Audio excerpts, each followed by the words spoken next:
10वें अवतार कब से हो गए? ये पूरा कार्यक्रम हिंदू धर्म में 10वें अवतार कब से हो गए? भगवान बुद्ध नहीं, अरे कैसे हो गए? कब से हो गए? कैसे नहीं, कब से हो गए? मैं ये पूछ रहा हूं, आपको पता होना चाहिए कब से हो गए। नहीं, अज्ञानी हूं मैं, बताइए ना।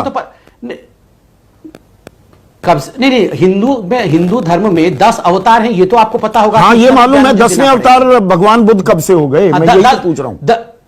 10वें अवतार नहीं हुए, 10 अवतारों में से एक अवतार है। मैंने कहा है, कौन से अवतार है? वही तो पूछ रहा हूं, कौन से नंबर के अवतार है वो आप गिनती करिए।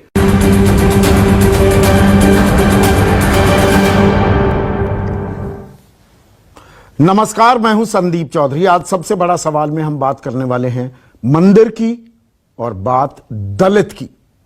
देश आजाद हो गया है, नए भारत की नई तस्वीर की लगातार बात की जाती है, ताल ठोकी जाती है। विश्व गुरु बनने के हम कगार पर हैं, ये सारी बातें कही जाती हैं। लेकिन आज भी दलितों का हाल क्या है देश में? 20 करोड़ से ज्यादा दलित हैं, हमारी जनसंख्या के 17%। क्या वो आज भी हाशिए पर ही पड़े हुए हैं? क्या आज भी उन्हें अपमानित किया जाता है, इकारत की नजरों से देखा जाता है? दान में थोड़ी सहानुभूति, थोड़ी सांत्वना उन्हें परोस दी जाती है क्या? जब बाबा साहब डॉक्टर अंबेडकर का गुरेज या पूरी लड़ाई हिंदू धर्म के खिलाफ ही थे, हिंदू धर्म ही छोड़ के गए, तो ये सिंबलिज्म है, मिट्टी जगह जगह से मिला करके उसमें दलितों का उत्थान कहां से हो जाएगा भाई? जब 9 ट्रस्टी सरकार ने बनाया, वो तो पुजारी का स्थान नहीं है, तो यादव है, कुर्मी है, गडरिया है, बघेल है, दलितों सभी ने मिलकर के ये राम जन्मभूमि की लड़ाई लड़ी थी। तो 8 लगभग 7 ब्राह्मण है, एक कोई ठाकुर है, केवल एक दलित है संबोध। तो क्या पिछड़ा दलितों को आबादी के हिसाब से ट्रस्ट में भी यही जगह दे सकते थे? वो तो सरकार की है, पूजा का तो आप छोड़ दीजिए। और जितने शंकराचार्य के पीठ में है, ब्राह्मण के अलावा कोई पुजारी हो सकता है? ये सिंबोलिज्म इसलिए कि इनको इनसे वोट लेना है। अगर जनतंत्र नहीं आता तो इनको तो कोई पूछने वाला नहीं था। और आज भी जितने अत्याचार छुआछूत होते, 80% स्कूलों में, टाइम्स ऑफ इंडिया का स्टडी है, जो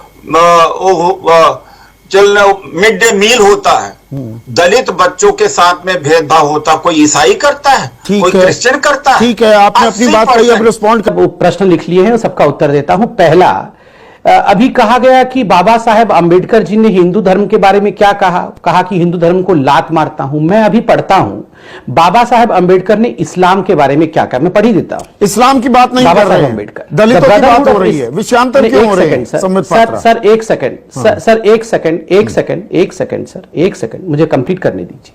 बाबा साहेब अंबेडकर इस्लाम पे कहते हैं, The brotherhood of Islam is not the universal brotherhood of man.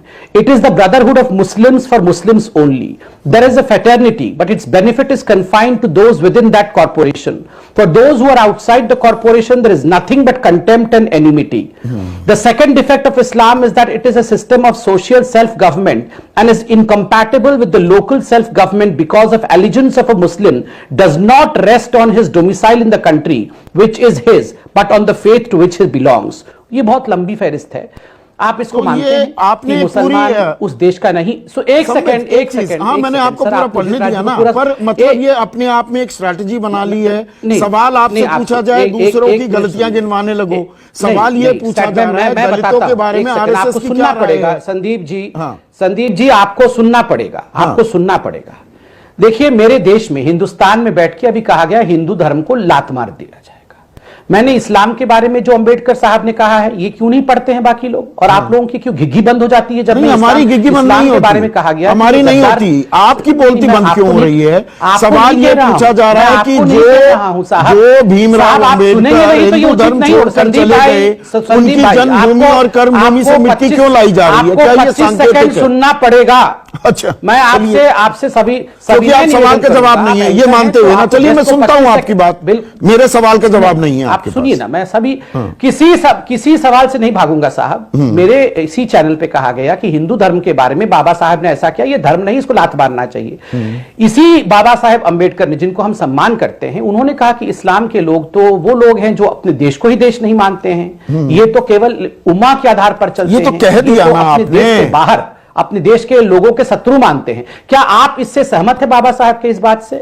आप सहमत हैं आप कि इस्लाम मेरे के लोग सवाल देश का के गद्दार होते हैं? जवाब नहीं है। मैं ये सवाल उदित राज जी से पूछ रहा हूं। सवाल का जवाब ये नहीं सवाल है, तो मैं उदित राज जी से पूछूंगा ना, नहीं, वो मेरा काम है। अभी उन्होंने आपसे सवाल पूछा, उसका जवाब है कि सवाल का जवाब काउंटर सवाल है। आपका अगर इस शो में अभी कहा जाता कि मैं इस्लाम को लात मार रहा हूं, आप अभी इस शो को बंद करना पड़ता, क्योंकि फतवा जारी हो जाता आपके चैनल के खिलाफ। कोई मैं किसी फतवे से नहीं समझ गए? मैं किसी ना, फतवे से नहीं बिल्कुल डरता। सुनिए इसको, सवाल का जवाब लात मारा जाएगा। और मैं एक सनातनी हिंदू मेरे शो में काम नहीं चलता। आप कान खोल के सुन लीजिए, जी नहीं, मैं एक सनातनी हिंदू हूं। हिंदू धर्म को लात मारा जाएगा, आपके शो में बोला जाएगा, और एक सनातनी हिंदू यहां अपोज भी नहीं करेगा। अपोज करिए ना, तो मुझे जवाब ये दीजिए, बाबा साहेब भीमराव अंबेडकर ने हिंदू धर्म छोड़ा, ये फैक्ट है, ये फैक्ट है, छोड़ा कि नहीं छोड़ा, इस्लाम के बारे में जो छोड़ा कि नहीं छोड़ा, संबित पात्रा, आवाज ऊंची मैं भी कर सकता हूं, आवाज ऊंची मैं भी कर सकता हूं, छोड़ा कि नहीं छोड़ा हिंदुइज्म, छोड़ा तो उनकी कर्म भूमि जन्मभूमि से मिट्टी मिलाने के संकेत क्या है? सवाल ये है, सवाल पर रहते हैं ना संबित। चलिए मैं सवाल, देखिए वैसे मैं सवाल का जवाब पहले दे दूं, उसके बाद इसको भी पूछूंगा।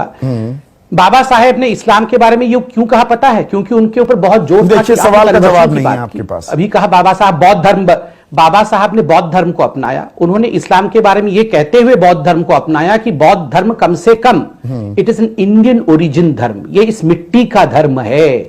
और बौद्ध, भगवान बुद्ध 10 अवतार में से एक अवतार हैं, बाबा साहब ने उनमें से एक को अपनाया।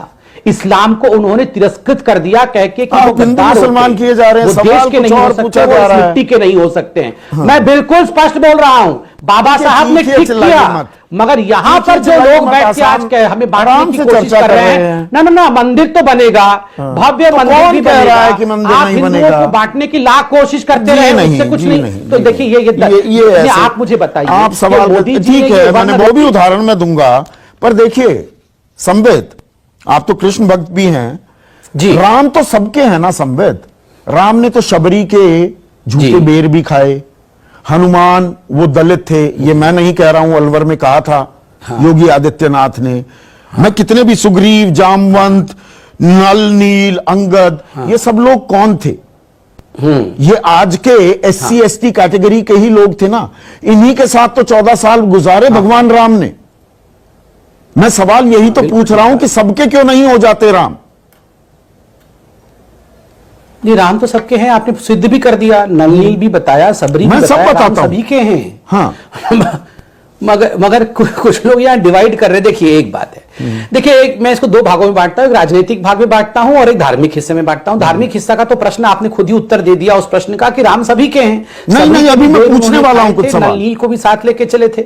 मैं अच्छा, अभी सवाल हुआ नहीं है ना, ये तो मैंने फैक्ट बताया। अब मैं देखिए, आपने माना ना भगवान राम सबके हैं। अब मैं 4 आपको छोटे छोटे उदाहरण, डाउट था क्या? एक मिनट नहीं, डाउट कैसे होता है? देखिए अभी उसी से जुड़ा सवाल पूछ रहा हूं। मई 2016 उत्तराखंड की बात है। उत्तराखंड में आप ही के राज्यसभा सांसद रहे तरुण विजय पोखरी क्षेत्र में एक प्राचीन शिव मंदिर गए, दलितों का समूह लेकर घुस रहे थे, पथराव हुआ, जख्मी हो गए तरुण विजय। अच्छा, अगस्त 2018 उत्तर प्रदेश के हमीरपुर जिले में योगी सरकार के कार्यकाल के दौरान ही बीजेपी विधायक मनीषा अनुरागी 12 जुलाई को एक कार्यक्रम में हिस्सा लेने पहुंची, मंदिर में दाखिल हुई, नाराजगी हो गई, तोड़फोड़ हो गई। राजस्थान में डॉक्टर किरोड़ी लाल मीणा को गिरफ्तार कर लिया वसुंधरा राजे सरकार ने, क्योंकि वो दलितों के प्रवेश के लिए आंदोलन कर रहे थे।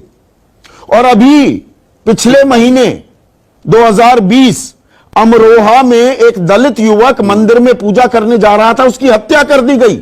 फिर राम सबके कैसे हैं? अब सवाल यह है। चलिए अब मैं उसका उत्तर देता हूं। देखिए, पहली बात तो है, आपने सही कहा, राम सबके हैं, इसको सिद्ध करने की कोई आवश्यकता नहीं है। वो मेरे भी हैं, उदित राज जी के भी हैं, मायावती जी के भी हैं, और जो इस्लाम को मानते हैं उनके भी हैं। अब आपने कुछ उदाहरण दिए, मुझे पता नहीं ये उदाहरण कितने सटीक होंगे, आप रिसर्च तारीख समेत, नाम समेत बता रहा हूं, इसलिए मैं बता रहा हूं। अरे थोड़ा सा संदीप भाई, मैंने, आप सेकंड सेंटेंस भी सुन लिया करो ना। मैंने कहा आपने कुछ उदाहरण दिए हैं, मैंने कैविएट लगाया कि आप रिसर्च करके लाए हैं तो सही ही होंगे, मैं मान लेता हूं वो सारे सही हैं। आप मुझे एक धर्म दिखा दीजिए पूरे ब्रह्मांड में जिस धर्म में कुछ कमियां नहीं होंगी। बिल्कुल होंगी, कुछ मंदिरों में कमियां होंगी, कानून उसका प्रावधान है। और हमारे ही, आपने कहा ना तरुण विजय, मतलब भारतीय जनता पार्टी के ही सांसद उन चीजों को बदलने का प्रयास कर रहे थे। जिस मंदिर में इस प्रकार की कोई गलत काम हो रहे थे उसको बदलने का प्रयास कर रहे थे। अधिकांश जगह बदल गया, एक आध जगह नहीं बदला गया होगा तो उसको बदल देंगे, कानूनी प्रावधान भी है। कौन सा ऐसा धर्म है जिसमें कुछ ना कुछ खराबी, कुछ ना कुछ कमी नहीं है और जिसको बदला नहीं जा सकता है? उसको लेकर आप राम मंदिर के विषय को कटघरे में खड़ा कर देना, जहां हिंदुओं को दलित नॉन दलित में बांटने, आप तो किसकी, है तो डिबेट राम मंदिर पे हो रहा है ना। हाँ, आपका डिबेट का टॉपिक है राम मंदिर और दलित है। देखिए, मैं दलितों का मंदिर में प्रवेश भी इतना बड़ा मुद्दा है आजादी के 73 साल बाद, वो हिस्सेदार हैं नहीं क्या? तो ये तो कांग्रेस को पूछिए ना, का हिस्सा नहीं है क्या? तो ये सब कर क्या रहे थे? अब मैं अभी मैं इसका उत्तर देता हूं। आपने बहुत बड़ा सवाल पूछा, मैं 10 सेकंड में समाप्त कर रहा हूं। हाँ। देखिए, मैं गर्व के साथ एक बात कह दूं, एक पिछड़ा, क्योंकि दलित पिछड़ा सबकी बात हुई, एक पिछड़ा प्रधानमंत्री जाके राम जन्मभूमि का जो सबसे बड़ा हमारा ऐतिहासिक विषय रहेगा 500 वर्षों में, उसका शिलान्यास करेगा। वो पिछड़ा है, वो ओबीसी है। जैसे कि राहुल गांधी ने कहा था ना कि मैं साधारण हिंदू नहीं हूं, मैं ऐसा वैसा ब्राह्मण भी नहीं हूं, मैं उच्च कोटि का जनेऊधारी ब्राह्मण हूं, यह कहा था राहुल गांधी ने कि मैं साधारण ब्राह्मण भी नहीं हूं, मैं ब्राह्मणों के गोत्र में भी उच्च कोटि का जनेऊधार। वो बात अलग है कि एंटोनियो माइनो उनका गोत्र है, मगर वो उच्च कोटि के ब्राह्मण बने हुए थे। अब यहां एक पिछड़ा प्रधानमंत्री जा रहा है तो भी इनको आग लगी हुई है, तो भी ये डिवाइड करना चाहते हैं। नहीं कर सकोगे भैया, कहीं पूजन कहीं सूजन वाला मामला है, इनके दिलो दिमाग में सूजन हो गया है, होने दीजिए। हम एपोलोजेटिक नहीं होने वाले हैं, बड़े आराम से अपने घर में दिवाली मनाएंगे। कौन दलित है, कौन ब्राह्मण है, कौन ठाकुर है, ये सब देखने वाला नहीं है भैया। हम सब हिंदू हैं, गर्व से कहो हम हिंदू हैं। ठीक है, ठीक है, गर्व से कहो हिंदू हैं और हिंदू धर्म का हिस्सा हैं, अभिन्न हिस्सा हैं। दलित वो प्रताड़ित होने के लिए, मैला ढोने के लिए नहीं है, ये भी गर्व से कहना पड़ेगा और ये बदलना पड़ेगा। पर उदित राज, ये तो सबने किया है ना, ये इस बात को डिनाई नहीं किया जा सकता कि आज भी मंदिरों में प्रवेश के लिए लड़ाई लड़नी पड़ रही है। यही तो कड़वी हकीकत है। संदीप जी, साल में 365 दिन हुए, मैं कम से कम 700 घटनाएं साल में मंदिर में प्रवेश वर्जित या मारपीट की घटनाओं का डाटा इकट्ठा कर सकता हूं। ये रोज आए दिन रोज घटनाएं होती हैं।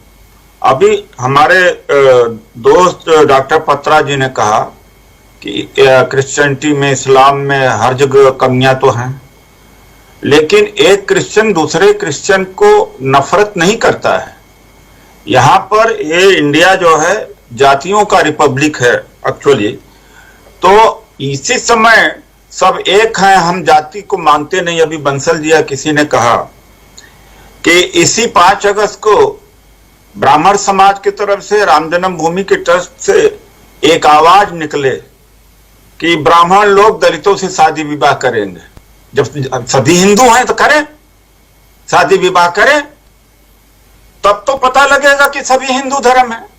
वोट के लिए सब हो जाते हैं हिंदू, और उसके बाद में जब मीडिया में भागीदारी हो या इंडस्ट्रीज में हो, आर्ट और कल्चर में हो, वाइस चांसलर बनाना हो, मंत्रिमंडल का बंटवारा हो, देश के संसाधनों में बंटवारे की बात हो, बीजेपी में 945 के जो टॉप पोस्ट हैं उसमें से 645 या 665 कुछ, पर सब कुछ 15% आबादी सब कुछ अंधकार में नहीं है। उदित राज एक मिनट, आपने कहा 365 दिनों में 700 घटनाएं। एक पहले ये बहुत महत्वपूर्ण विषय है, देश के राष्ट्रपति को लेकर जिस प्रकार की झूठी बातें फैलाई गई। राष्ट्रपति जी भगवान जगन्नाथ के मंदिर में गए, उनके शरण में गए, दर्शन किया, प्रसाद खाया और बहुत अच्छे से दर्शन करने के बाद वो आए। माननीय मंत्री धर्मेंद्र प्रधान जी भी उनके साथ थे और पूरे प्रफुल्लालय के साथ गए, उनको किसने रोका नहीं। यहां झूठ बताया जा रहा है। आप खुद देख लीजिए। दूसरी बात मैं यहां बताऊं, मुझे कुछ बात की तकलीफ हुई है। यहां पर कहा गया, उदित राज जी ने कहा, दो क्रिश्चियन कभी एक दूसरे से नफरत नहीं करते हैं, मगर भारत एक ऐसा देश है जहां नफरत है और ये जातियों का रिपब्लिक है। ये जो चंद दिनों पहले ब्लैक लाइफ मैटर्स हुआ था, जॉर्ज फ्लॉयड को क्या जाके रमेश अग्रवाल ने मार दिया था? ये जॉर्ज फ्लॉयड को अमेरिका में किसने मारा था? एक क्रिश्चियन ने दूसरे क्रिश्चियन को मारा था। वहां रमेश अग्रवाल जाके नहीं मार दिया था, पैर रख के, पैर के उसके ऊपर, जॉर्ज फ्लॉयड के ऊपर। उस समय ये सारे संगठन उस समय चिल्ला रहे थे, काले गोरे का खेल ज्यादा था, वो क्रिश्चियनिटी का कम था। पर सवाल जो एक और पूछा सतीश प्रकाश ने, 1 मिनट, संवेद, 10वें अवतार कब से हो गए? ये पूरा कार्यक्रम हिंदू धर्म में 10वें अवतार कब से हो गए? भगवान बुद्ध। नहीं, अरे कैसे हो गए? कब से हो गए? कैसे नहीं, कब से हो गए? मैं ये आपको पता होना चाहिए कब से हो गए। नहीं, अज्ञानी हूं मैं, बताइए ना। कब से? नहीं, हिंदू धर्म में 10 अवतार हैं, ये तो आपको पता होगा। हाँ, ये मालूम है। 10वें अवतार भगवान बुद्ध कब से हो गए, मैं यही पूछ रहा हूं। 10वें अवतार नहीं हुए, 10 अवतारों में से एक अवतार है। मैंने कब है? कौन से अवतार है? वही तो पूछ रहा हूं, कौन से नंबर के अवतार है? वो आप गिनती करिए, आप गिनती करिए कौन से नंबर का है। आप देखिए पूरे कार्यक्रम में यहां पर Hindu India is a country जिसमें हिंदू खराब है, क्रिश्चियंस कभी लड़ते नहीं है, हिंदू को लात मारना चाहिए, हिंदू के अंदर नहीं, मैं बहुत व्यथा के साथ कह रहा हूं। मैं एक सवाल आप तीनों से पूछता हूं, आपसे भी, सतीश जी से, और यहां बैठे हुए हैं अपने उदित राज भाई। इस्लाम के बारे में जो गद्दार शब्द इस्तेमाल किया अंबेडकर जी ने, उससे आप उसको सुनते ही सबकी सांप सूंघ जाती है। हमें कोई सांप नहीं इस्लाम के बारे में डिस्कशन करने को तैयार नहीं है। क्यों सांप सूंघ रहा है? फतवा आ जाएगा, उस पर भी पूरा 1 घंटे की चर्चा कर लेंगे और आपको बाकायदा न्योता दूंगा। वो ठीक कहा, आपको बाकायदा संवेद न्योता दूंगा, पूरी चर्चा कर लेंगे। न्योता का विषय है। हाँ, देखिए, न्योता का विषय है, अभी तो लिस्ट जारी नहीं हुई है कि कौन से 200 लोगों को इनवाइट किया गया है। बच्चा पैदा नहीं हुआ है, बच्चा का नामांकन तो होना चाहिए ना वहां पर, उनको भी न्योता मिलना चाहिए ना। मैं क्यों लड़ूं?